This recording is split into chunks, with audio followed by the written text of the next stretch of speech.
Assalamualaikum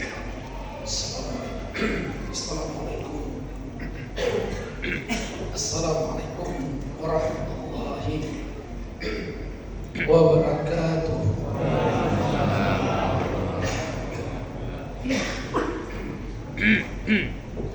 Alhamdulillahirabbil alamin. Wassalatu wassalamu ala asyrofil anbiya'i wal mursalin wa ala alihi wa sahbihi ajma'in. Amma ba'd. Ma'asyiral muslimin wal muslimat rahimani wa rahimakumullah. Saya mohon maaf suara tiba-tiba serak karena saya bisa 3 kali ngajar. Tadi subuh di rumahnya Kiai Haji Ma'ruf Amin, terus jeda sejenak langsung ke sini insyaallah. Baik, bisa persingkat. Ramadan dikenal dengan syahrul ibadah, bulan beribadah. Inilah kesempatan kita memaksimalkan ibadah kita di hadapan Allah Subhanahu wa taala, karena hanya sepanjang Ramadan syaitan musuh utama kita tidak berkesempatan oleh Allah untuk mengganggu dan menggoda kita. Sesuai dengan sabda Rasulullah SAW dari hadis dari Muhammad dari Abu Hurairah radhiyallahu yang disahihkan oleh Syekh Albani, "Atakum Ramadan syahrul mubarak." Telah datang kepada kalian bulan yang mubarakah, menunjukkan sepanjang Ramadan adalah rahmat dan keberkahan. Sungguh keliru apabila ada yang membagi Ramadan 3 fase. Fase pertama rahmat, fase kedua maghfirah, fase ketiga itu minan nar. Ini sebuah pemahaman yang keliru. Yang betul Bapak Ibu, sepanjang Ramadan adalah rahmat, sepanjang Ramadan adalah maghfirah, ampunan, dan sepanjang Ramadan itu minan nar. Karena dalam hadis riwayat Nasa'i, lillahi inna kulli fitrin aqab. Di sisi Allah, setiap seseorang berbuka puasa, Allah membebaskan hambanya dari neraka. Bahkan dalam riwayat yang lain, fi kulli yawmin wa lailah, yakni fi Ramadan, di setiap hari, siang dan malam, Allah membebaskan hamba-hambanya dari siksa neraka, dan itu hanya terjadi di bulan Ramadan. Hadis yang berkaitan dengan 3 fase kata ahli hadis itu hadisnya dhaif, perawinya terkenal dengan kemungkaran, sering mengarang-arang hadis. Ya, jadi sebagai catatan. Kemudian faradallahu alaikum siyama. Kata Rasulullah SAW, Allah mewajibkan kepada kalian berpuasa di siang hari. Kemudian apalagi istimewa Ramadan, tuftahu fi abwabus sama, dibukakannya pintu-pintu langit yang Allah turunkan rahmat sepanjang Ramadan. Waktu khulatu fi abwabul jahim, sepanjang Ramadan Allah tutup serapat-rapatnya pintu neraka jahim. Dalam lafaz yang lain ditutupnya pintu-pintu neraka.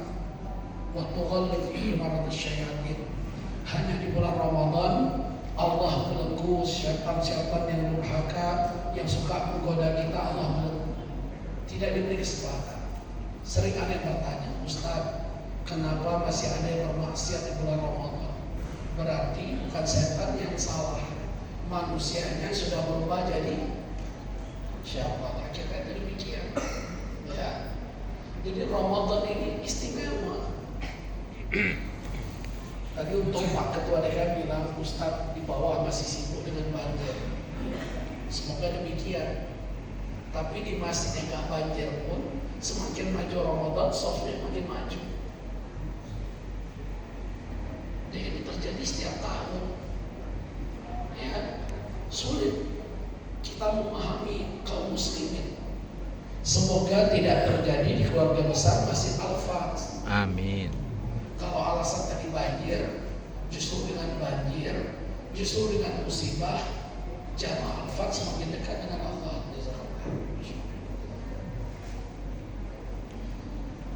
Jadi sekali lagi, mari kita bertanya, apakah kita mampu maksimalkan ibadah kita sepanjang Ramadan?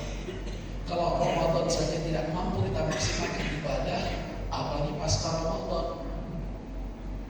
Walaupun membangun ketaatan pada Allah tidak cukup bulan Ramadan, tapi harus kita bawa sepanjang hayat kehidupan kita. Kalau di akhir hayat kita ingin menggapai husnul khatimah, karena Allah berfirman di surah Al-Hijr, Surat 15 ayat 99, wa'bud rabbaka hatta ya'tiyakal yaqin. Sembahlah Tuhanmu Allah sampai ajal datang menjemput. Yang kedua, jadikan Ramadan sebagai syahrul Quran, bulan membaca Al-Quran sebanyak-banyaknya. Apalagi Allah sudah ingatkan kita dalam surah Al-Baqarah ayat 185 dan dalam surah Al-Qadar ayat pertama, Allah turunkan Al-Quran di bulan Ramadan. Bahkan secara khusus Allah jelaskan di surah Al-Qadar, Allah turunkan Al-Quran di malam Lailatul Qadar. Maka ini sebuah parameter Bapak Ibu dan Saudara. Sejauh mana sepanjang Ramadan kita mampu membaca Al-Quran sebanyak-banyaknya. Bagaimana sepanjang Ramadan kita punya target mengkhatamkan Al-Quran. Apalagi kita dimotivasi oleh Rasulullah SAW, Iqra'ul Quran fa inna sayyidiyamul jannati syafi'an ashabi. Bacalah Quran sebanyak-banyaknya, karena Quran yang kamu baca akan memberi syafaat penolong kamu nanti di hari kiamat. Satu huruf yang kita baca nilainya 10 kebaikan. Satu ayat yang kita baca nilainya lebih baik daripada seseorang memiliki onta yang besar. Harga onta yang besar di Saudi Arabia sekitar 50 jutaan. Berarti satu ayat nilainya 50 juta. Siapa di ruangan ini gajinya per hari 50 juta? Angkat tangan plus angkat kaki. Berarti kalau mampu kita khatam Quran sehari 1 juz, itu rata-rata 1 juz 150 ayat. 150 ayat kali 50 juta itu 7,5 miliar. Siapa yang gajinya per bulan 7,5 miliar angkat tangan? Saya yakin nggak pindah, nggak lagi di sini, rumahnya pasti di level lebih elit lagi. Kalau pindah atau mana misalnya, ya. Maka ini kesempatan kita. Saya tanya jujur ini, siapa jamaah Al-Fajr sejak tanggal 1 Ramadan sampai hari ini sudah khatam Al-Quran? Katakan saya kasih hadiah. Tapi kalau yang bohong di surat semua hidup. Ayo, kok nggak ada yang angkat tangan? Saya angkat tangan. Kenapa sih Bu? Saya ngajar sehari rata-rata 3 atau 4 tempat. Besok subuh di Jakarta Utara, sorenya di Tangerang, balik lagi kultumnya di komplek Pertamina Koja Priok. Makanya wajar salah. Ya. Plus tadi makan nasi rendang, entah itu penyebabnya. Tanggung jawab. Ya. Ayo Bapak Ibu anak-anakku, tidak ada bacaan sepanjang Ramadan kecuali Al-Quran. Ini kesempatan kita. Taqarrub ila Allah, karena Al-Quran kalamullah, surat cinta dari Allah. Mana chemistry-nya? Kita jatuh cinta dengan surat cinta dari Allah. Dan satu-satunya bacaan gak bosan adalah Al-Quran. Ada yang merasa bosan baca Al-Quran, berarti ciri orang munafik. Hanya orang munafik tidak nyaman dengan Al-Quran. Kalau di luar Ramadan ciri setan, hanya setan dengan Quran kabur. Yang ketiga, karena waktu plus suara udah mulai 35 watt. Yang ketiga, jadikan Ramadan syahrul shadaqah, bulan banyak berbagi. Masya Allah, saya lihat Al-Fajr semangat iftar jamnya di masjid sangat tinggi saja. Dan itu diperlukan para muhsinin muhsinat, donatur untuk bisa terselenggaranya kegiatan Masjid Al-Fajr seperti iftar. Nanti di akhir Ramadan ada i'tikaf, mungkin ada santunan. Walaupun semua Ramadan nggak kelar-kelar santunan kita pakai doa ya, ada aja halangan. Akhirnya benar-benar keluar gara-gara kebanjiran. Nah, itu contohnya. Jadi dipaksa oleh keadaan. Pada saya challenge jamaah Al-Fajr, minimal setiap pengajian saya diundang 100 orang duafa. Setiap duafa kita kasih 50 ribuan, berarti perlu dana 5 juta. Ada 50 orang aja jamaah Al-Fajr, masing-masing 100 ribu, termasuk ustadz ikutan, jadi itu aja barang. Cuman 100 ribu. Kita undang duafa sholat subuh berjamaah. Kita isi dalam hati mereka keimanan itu. keimanan mereka dengan keislaman. Betapa banyak pahala. Terus yang kita kasih ternyata menjadi darah daging. Mereka beribadah, Masya Allah. 9. Jadi harapan saya setiap bulan harus bisa santunan. Nanti tolong daftar 50 musidin. Saya termasuk itu. Cuman 100 ribu. Ya, seandainya kurang Pak Ketua saya tanggung jawab. Karena justru dengan berbagi, justru dengan bersedekah, janji Allah, sumpah Allah, hidup orang tersebut dijamin kemakmuran, dijamin kemudahan hidupnya. Lihat di antara janji Allah surah Al-Baqarah ayat 245. Man dzalladzi yuqridullaha qardan hasanan fayudha'ifahu lahu adhafan katsirah wallahu yaqbidu wa yabsutu wa ilaihi turja'un. Barang siapa menginfakkan harta jalanku kata Allah, kulipat gandakan hartanya, ku perbanyak hartanya, ku buka pintu rezekinya dari berbagai penjuru. Ini janji sumpah Allah. Tadi Imam membaca bahwa janji Allah pasti benar. La yukhlifu Allahu wa'dah. Allah tidak akan melanggar janjinya. Betul Imam membaca. Masa kita nggak yakin dengan janji Allah? Apalagi Allah bersumpah dalam surat Sabar di ayat 39, wa ma anfaqtum min syai'in fahuwa yukhlifu. Apapun yang kamu infakkan diganti. Berapa banyak Allah ganti? Lihat surah Al-Baqarah 261. Mathalul ladzina yunfiquna amwalahum fisabilillah kamathali habbatin ambatat sab'a sanabil fi kulli sunnatin mi'atu habbah, 700 kali lipat. Saya tahu ini zaman sedang sulit. Apalagi presiden kita mengatakan efisiensi di mana-mana. Tapi tiba-tiba Pertamina korupsinya 1000 triliun. Sehingga muncullah isu 3 korupsi. Siapa tertinggi korupsinya? Jawabannya Pertamina Patraniaga 1000 triliun. Kalau di bakso penuh apa sih? Tenggelam apa ya? Apa ya itu masa bakso? 1000 triliun. Yang ditangkap 9 orang. Berarti 1000 bagi 9 110 triliun. Mungkin nggak mereka makan. Di mana ini? Udah gawat. Udah extraordinary korupsi. Pimpinannya mengatakan ku berantas, ku kejar koruptor sampai ke Antartika. Buru-buru Antartika dia bisa ditangkap semua. Bangkar lautnya. Seolah korupsi Patraniaga itu mengaburkan isu tentang pagar laut. Sosok Alban benar-benar atas table, nggak bisa disentuh. Yang senang nonton film mafia Italia, pernah dengar nggak nama Al Capone? Sosok mafia nggak bisa disentuh. Jangan-jangan begitu. Kita lupakan pagar laut sibuk dengan 1000 triliun. Wah ya begitu. Maka saya kembali. Bapak Ibu, justru saat kita sulit, jangan Bapak Ibu saya dipikir saya aman-aman saja. Hampir semua bisnis saya sedang macet. Kalau boleh curhat di ruangan ini, 5 miliar lebih sedang macet. Sedangkan uang di tangan boro-boro ratusan ya, alhamdulillah. Tapi satu hal saya ingatkan diri saya dan kita semua. Justru saat sulit, perintah Allah tentang berinfak bersedekah.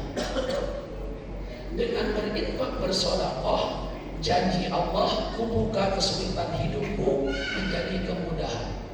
Lihat surat At-Tolak, surat 65 ayat 7. Liyunfiq zu sa'atin min sa'ati. Hendaklah setiap orang berinfak sesuai kemampuan. Kalau kita sulit, nggak mampu banyak-banyak, minimal berapa mampu? La yukallifullahu nafsan illa ma ataha. Karena Allah mengatakan Allah tidak akan membebani seseorang sesuai dengan apa rezeki telah Allah berikan kepadanya. Apa kata Allah? Liyunfiq zu sa'atin min sa'ati. Hendaklah setiap orang berinfak sesuai dengan kemampuannya. La yukallifullahu nafsan illa ma ataha.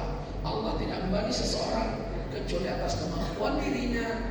Dan Allah berjanji di ayat ini, saya Allah ba'da usri yusra, ku ganti kesulitan hidupku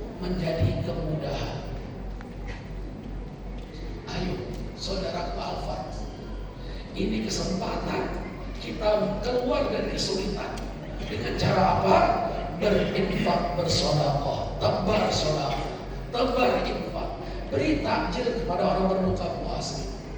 Karena pahalanya kata Rasulullah SAW, memberi makan kepada orang berbuka puasa, walaupun cuma seteguk air, sebutir kurma, maka pahala berpuasa akan mengalir ke kita tanpa dikurangi pahala orang berbuka puasa.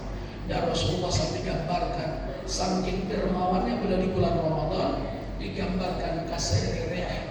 Beliau berinfak sedekah seperti angin yang berhembus, saking dermawannya beliau. Maka saya harapkan yang punya mobil, masukkan di mobil Al-Quran, masukkan di mobil air mineral, masukkan di mobil sembako, bagi tebar kemana-mana. Jangan lupa kurma. Ini kesempatan kita meraih yang disebut Ramadan Syahrul Shadaqah. Dan yang terakhir, jadikan Ramadan Syahrul I'tikaf, bulan kita beriktikaf. Dalam hadis tadi kata Rasulullah SAW, lillahi fihi lailah khairun min alfi syahr. Di sisi Allah ada satu malam, malam yang lebih baik daripada 1000 bulan. Dan Allah juga terangkan dalam surah Al-Qadar, Lailatul Qadri khairun min alfi syahr. Ayo kita sambut 10 terakhir Ramadan nanti. Justru 10 terakhir Ramadan lah ini puncak dari ibadah Ramadan. Saya ulangi Bapak Ibu, dengan penuh rasa hati, dengan penuh sukacita, saya ingatkan diri saya dan kita semua, 10 terakhir Ramadan ini adalah puncak ibadah di bulan Ramadan. Dan Allah bersumpah dalam surah Al-Fajr, wal fajar walayalin asyar, demi waktu fajar dan demi 10 malam terakhir Ramadan. Walaupun ada ahli tafsir menafsirkan ayat ini demi 10 malam di awal bulan Dzulhijjah, walaupun ada ahli tafsir menafsirkan ayat ini demi 10 malam bulan Muharram, tapi Imam Ibnu Katsir sebagai sang penafsir terbaik di abad mutakhirin, karena beliau menafsirkan ayat dengan ayat, ayat dengan hadis, menyatakan dalam tafsirnya Allah bersumpah dengan 10 terakhir Ramadan. Bagaimana dengan jamaah Al-Fatihah? Kalau 10 terakhir Ramadan masih semakin penuh atau mulai kosong? Bagaimana jamaah Al-Fatihah? Yang penuh masjid atau mall? Bagaimana jamaah Al-Fatihah? Yang penuh masjid atau tol dengan alasan mudik? Emang gak bisa mudik malam takbiran? Emang gak bisa mudik saat habis sholat Id? Bukankah kita berinteraksi dengan keluarga besar Al-Fatihah? Bukankah salah lisan, salah sikap adalah dengan jamaah Al-Fatihah? Bukan dengan orang kampung halaman kita yang cuma ketemu setahun sekali, paling banyak 2 tahun, setahun 2 kali. Maka mudik yang terbaik saran saya, mudiklah habis sholat Id, bermaafanlah dengan keluarga besar Al-Fatihah dan RT RW setempat, kemudian mudik, sehingga Ramadan tidak kita batalkan gara-gara mudik, sehingga tidak kita ketinggalan namanya satu malam Lailatul Qadar. Saya sudah ingatkan Bapak Ibu, dan Allah Maha mendengar. Yang mudik di 10 terakhir Ramadan, saya doakan bannya kempes. Apalagi gara-gara mudik tak puasa. Dari mana teorinya? Mudik wajib bukan, sunnah juga bukan, hanya levelnya mubah. Masa gara-gara mubah meninggalkan persoalan wajib? Aneh. Salah minum obat. Jadi wajar saya berdoa, yang mudik di akhir Ramadan semoga banyak kempes. Amin. Yang amin cuma 1-2 orang. Tapi nggak mudik itu. Nggak mudik ya. Saya bukan pelarang mudik, tapi cerdaslah melakukan mudik ya. Minta ketemu Ramadan sejak bulan Rajab Sya'ban, wa balighna Ramadan. Begitu Ramadan Allah pertemukan, seenaknya kita puasa Ramadan. Namanya apa? Dibilang munafik marah. Dibilang setan lebih marah lagi. Padahal setannya udah nggak ada sepanjang Ramadan. Nggak mau dengan diri kita. Minta bertemu Ramadan, seenaknya kita berangkat Ramadan. Nggak malu dengan Allah. Minta dikabulkan doa kita, Allah kabulkan seenaknya kita berangkat Ramadan. Maka saya ingatkan, mudah-mudahan jamaah Al-Fat tahun depan bisa bareng saya. Kali ini mungkin udah telat. Insya Allah dalam Ramadan saya berangkat kembali ke sana. Saya rindu suasana i'tikaf di Masjidil Haram. Pada sholat tarawih di sana nggak main-main Bapak Ibu. Begitu malam 21, formasi sholat tarawih berubah. Dari malam 1 Ramadan sampai malam 20, sholat tarawih 20 rakaat plus bacaannya 1 juz setiap malam. Plus witir ya, 20 plus witir, bacaan imamnya setiap malam 1 juz. Kira-kira kalau kita terapkan mulai malam besok di Al-Fat, imam baca 1 juz, jamaah pertama atau pertama kabur? Cocok. Udah saya tebak jawaban. Terus kami gempor. Saya menjawab demi Allah, saya rindu. Pegel-pegel, capek-capek, ngantuk-ngantuk, tapi rindu suasana. Karena saya memahami 10 terakhir Ramadan itu adalah puncak ibadah. Bahkan Allah menawarkan satu malam yang pahalanya khairun min alfi syahr. Saat kita beribadah, sholat, sedekah, baca Quran, ternyata malam itu malam Lailatul Qadar, maka ibadah kita nilainya lebih baik daripada ibadah selama 1000 bulan. Siapa yang punya umur 1000 bulan, hampir 84 tahun. Maka saya mohon, jangan samakan dengan tahun lalu, cukup sudah. Mulai sekarang mempersiapkan diri. 10 terakhir Ramadan aku siap i'tikaf di Masjidil Haram, Masjid Nabawi. Begitu masuk di malam 21, formasi jumlah sholat tarawih berubah. Isya jam 9 malam diperlambat. Pada Isya bisa sama dengan kita setengah 8. Tapi begitu diperlambat jam 9, selesai sholat Isya kita ba'diyah sebentar, langsung imam ngajak kita 20 rakaat 1 juz. Kalau itu malam 21, yang dibaca imam juz ke-21. Selesai rata-rata jam 11 malam. 2 jam begini Pak.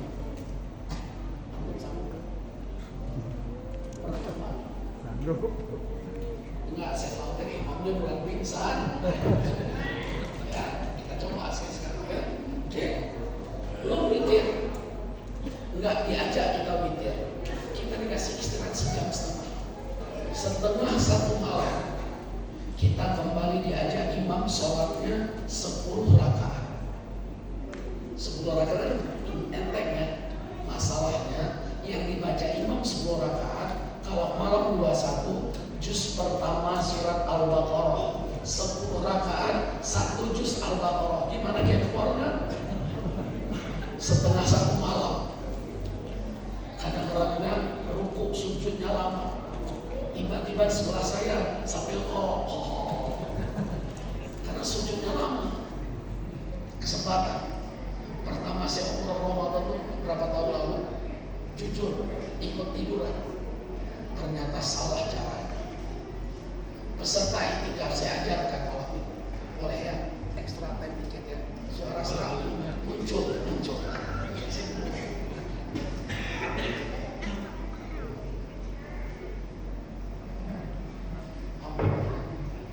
Jadi semangat ya, alhamdulillah ya. Bagaimana i'tikaf sesuai dengan tuntunan Rasulullah SAW?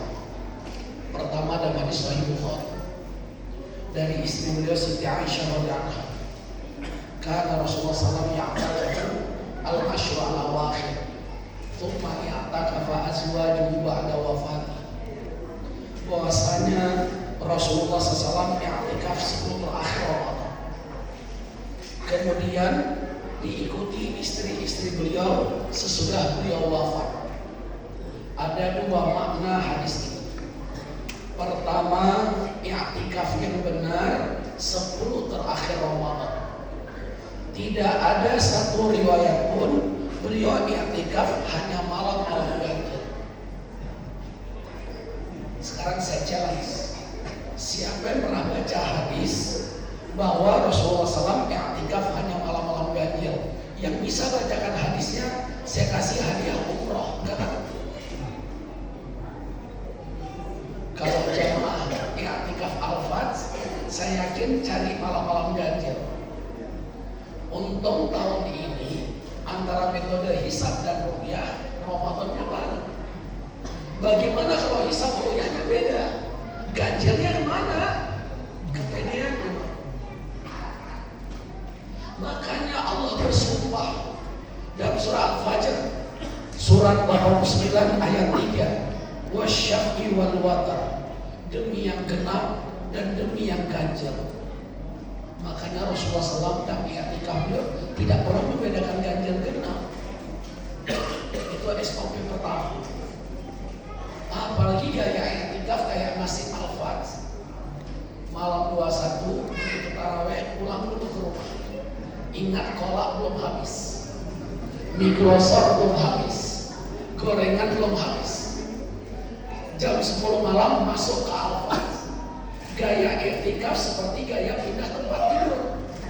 Bawa selimut, bawa bantal, bawa laptop. Ini mau i'tikaf atau pindah tempat tidur? Udah ya? Pasti jawabannya, Ustaz, daripada tidur di rumah dapat pahala nggak tidur? Dapat. Kalau cerita dapat pahala, niat i'tikaf di masjid dapat pahala. Bapak Ibu niat i'tikaf sekarang dapat pahala ini. Tapi apakah dengan cara kita selama ini dapat Lailatul Qadar? Wallahu a'lam bishawab. Saya khawatir bukan dapat Lailatul Qadar, dapat Laila Majnun. Karena amal kita diterima dua syarat, ikhlas dan ittiba. Apa arti ittiba? Yang kita kerjakan sesuai tuntunan Rasulullah SAW. Kalau yang kita kerjakan tidak sesuai tuntunan, apa terjadi? Man amila amalan laisa alaihi amruna fahuwa radd. Yang beramal tidak ada contoh dari kami, tidak sesuai tuntunan kami, amalnya bukan diterima, Bapak Ibu, ditolak. Dan apa kata Allah? Lihat surah Al-Kahfi, surat 18 ayat 103 dan 104. Qul hal nunabbi'ukum bil ahsanina a'mal. Katakanlah Muhammad, maukah kami beritahu siapa orang yang paling rugi amal perbuatannya di dunia? Dia beramal, dia i'tikaf, tapi rugi. Siapa mereka? Alladzina dhalla sabil hayati dunia. Mereka yang sia-sia amal perbuatannya di dunia. Wa hum yahsabuna annahum yuhsinuna sun'a. Cara mereka beramal yang penting kan baik, Ustaz, daripada tidur di rumah, daripada ngobrol di pos ronda, daripada nonton TV. Jadi ukurannya baik bukan benar. Ukurannya baik bukan sesuai tuntunan atau tidak. Ini yang pertama. Yang kedua, saya menemukan hadis pertama ini di kitab Sahih Bukhari. Saya baca kitab ini. Hadis ini saya temukan waktu saya tahun lalu ke Uzbekistan. Saya berkunjung ke kota Samarkand, di mana Imam Bukhari dimakamkan di kota Samarkand. Lahir beliau di kota Bukhara, makanya disebut Imam Bukhari. Tapi beliau wafatnya dimakamkan di Samarkand. Sebelum kita memasuki area pemakaman Imam Bukhari, itu ada museum Imam Bukhari. Di salah satu etalase museum ini saya temukan hadis ini. Saking senangnya saya berteriak lagi, Bapak Ibu kumpul. Karena saya untuk Uzbekistan kan waktu ini gratis, ya, karena bimbing berapa jamaah. Ada apa Ustaz? Tolong bacakan hadis ini. Yang nggak ngerti artinya saya terjemahkan. Kalau nggak yakin dengan terjemahan saya cari ustaznya. Apa isi? Karena Rasulullah SAW ya'takifu fi 20 Ramadan ba'da subuh. Bahwasanya Rasulullah SAW beriktikaf dimulai tanggal 20 Ramadan habis subuh. Jadi iktikaf yang benar bukan malam 21. Tapi iktikaf yang benar tanggal 20 Ramadan habis sholat subuh. Pasti nggak pernah.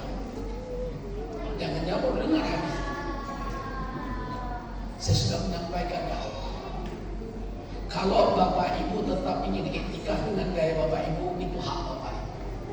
Tugas saya sebagai pendakwah, ilmu yang sudah Allah berikan saya, sudah saya sampaikan ya Allah. Yang kedua, ibu-ibu, ternyata Aisyah menjelaskan, kami istri-istri Rasulullah SAW juga i'tikaf sampai kami wafat. Jadi ibu-ibu di belakang juga disyariatkan, disunahkan i'tikaf. Hanya saja tidak memungkinkan mungkin Masjid Al-Fats i'tikafnya di mana? Di rumah masing-masing. Karena ibadahnya seorang wanita lebih baik di rumah dibanding di masjid. Walaupun tidak dilarang wanita sholat ibadah di masjid. La tamna'u ima'ikum ilal masajid. Jangan kamu larang wanita-wanitamu mendatangi masjid. Tapi sholat wanita terbaik di dalam rumah mereka. Bahkan dikatakan Rasulullah SAW, rumahnya mana yang terbaik? Yang paling dalam. Kenapa Bapak? Kenapa Ibu? Karena suara wanita itu aurat. Kenapa Bapak Ibu? Karena dari ujung rambut ujung wanita itu adalah aurat. Sampai-sampai digambarkan Rasulullah SAW saat wanita keluar rumah yang menemaninya setan.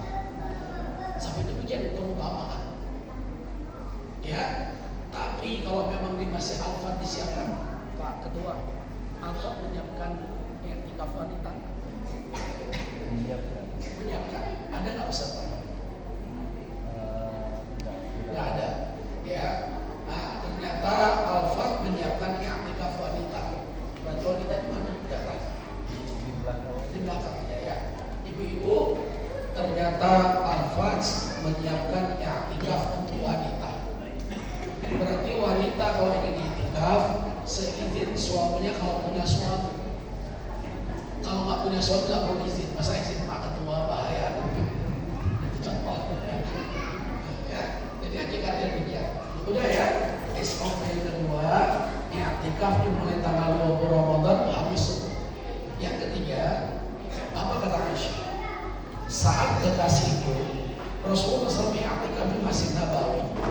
Aku sisir rambutnya, kepalanya ke kamar, sedangkan badannya tetap di tempatnya i'tikaf.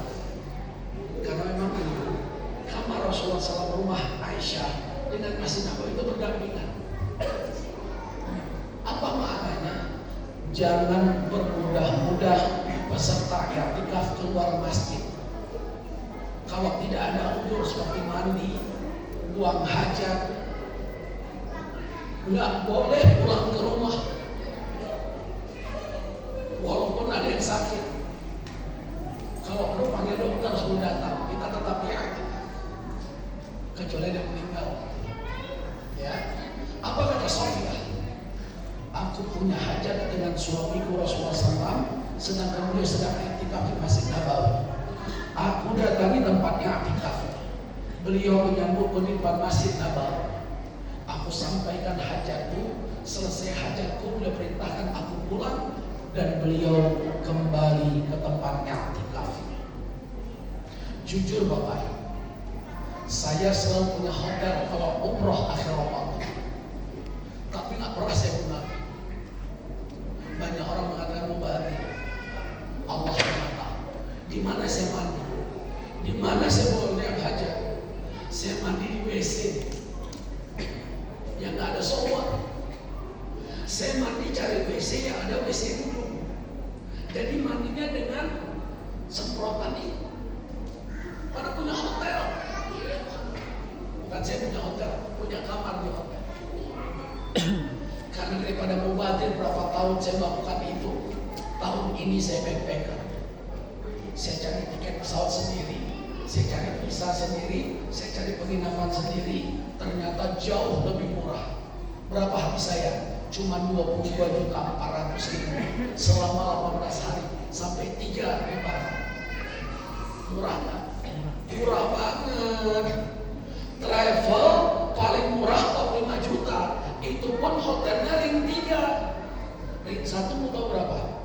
Ring 1 harganya rata-rata 90 juta. Kira-kira kalau ada yang bayar 90 juta, sering di masjid atau sering di hotel? bayar 90 juta, sering di masjid atau sering di hotel? Kenapa?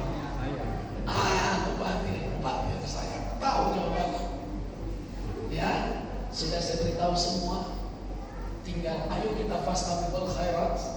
Semoga saya bukan ustaz yang omdo. Dengan jamaah saya bisa jaga image. Dengan Allah jangan main-main. Makanya beritahu anak-anak, termasuk saya beritahu anak-anak saya, jangan punya cita-cita jadi ustaz. Amplopnya nggak seberapa, nerakanya iya. Kalau ustadznya apa yang disampaikan, dia tidak mengerjakannya. Apa kata Allah dalam surah As-Saff ayat 2 dan 3? Ya ayyuhalladzina amanu lima taqulu ma la taf'alun. Hai orang beriman, kamu menyampaikan sesuatu kamu tidak melakukannya. Apa ancaman Allah? Kabura maqtan indallahi yang taqulu ma la taf'alun. Celaka kamu kafir. Kamu ajarkan jamaah Al-Fat cara etika. Kamu ajak jamaah Al-Fat khatamkan Quran sebanyak-banyak. Dan saya ingat kita punya komitmen saat kajian saya sebelum Ramadan. Saya Al-Fatihah, Taufik Hidayat. Kalau tidak khatam sepanjang Ramadan minimal 3 kali, saya berjanji akan mendenda diri saya berinfak di Masjid Al-Fat 10 juta. Pernah ingat ya? Terus apa bahasa saya kepada jamaah? Kalau jamaah Al-Fat tapi ketua DKM nggak khatam minimal 1 kali, dendanya 1 juta. Ketua DKM 5 juta deal. Udah deal kemarin. Berarti ada yang nggak khatam bohong. Saya doakan disulang seumur hidup. Saya 3 kali. Pak Dokter harus 3 kali. Nggak khatam 3 kali, Pak Dokter kasih ringgit 10.000 ringgit Pak Dokter. Ya contoh begitu. Saya transit di Kuala Lumpur, daerah Asia. Tapi terlambat. Saudi udah mahal 23 juta PP pesawat.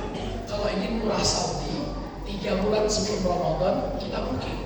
Saya dengar hanya 9 juta PP. Tapi 3 bulan, cuma jadi berangkat hapus ya, nggak ada return back. Ya, kira-kira demikian. Hanya ini, mohon maaf segala kekurangan saya. Pertemuan pertama dan terakhir jamaah Al-Fat. Mohon doanya, semoga umroh saya dimudahkan oleh Allah Subhanahu wa Ta'ala, dan doa saya untuk jamaah Al-Fat, semoga bisa umroh di bulan Ramadan. Karena umroh bulan Ramadan pahalanya seperti haji, dan haji bersama Rasulullah SAW. Kami yang sudah haji, tidak ada satu riwayat pun barang siapa haji, haji bersama. Tidak ada satu riwayat. Kalau ada saya kasih tiket umroh. Ada. Saya masih kondisi fatwa. Belum bertemu saya. Pahala haji, haji bersama keluarga.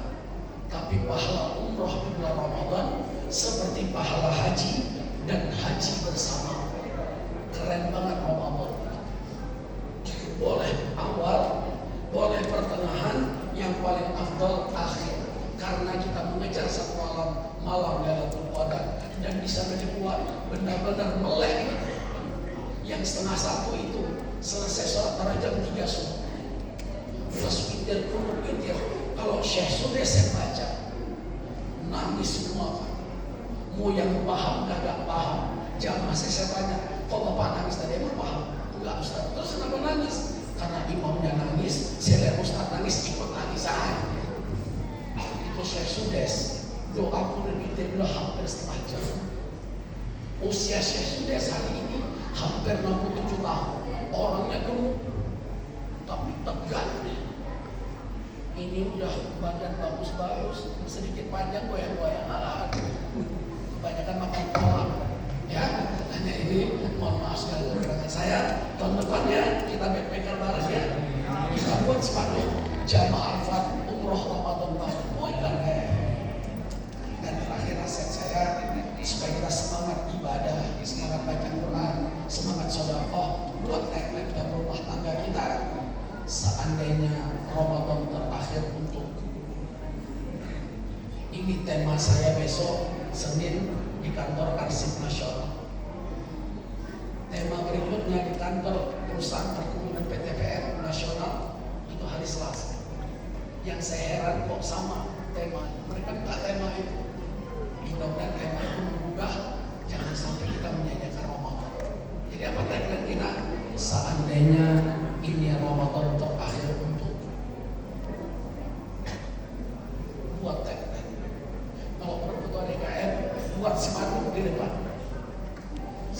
akhirnya Ramadan akhir. Supaya terubah jamaah. Hakikatnya. Sekali lagi mohon maaf. Nasallallahu alaihi wa sallam. Subhanallah wa bihamdihi, asyhadu an la ilaha illa anta, astaghfiruka wa atubu ilaik. Niatnya cuma 7 menit, ternyata 70 menit. Assalamualaikum warahmatullahi wabarakatuh. Waalaikumsalam warahmatullahi wabarakatuh. أوتروا وجدوا وعظموا شهر صيام رحمكم الله. صلوا سنة الوتر 3 ركعات جامعة رحمكم الله.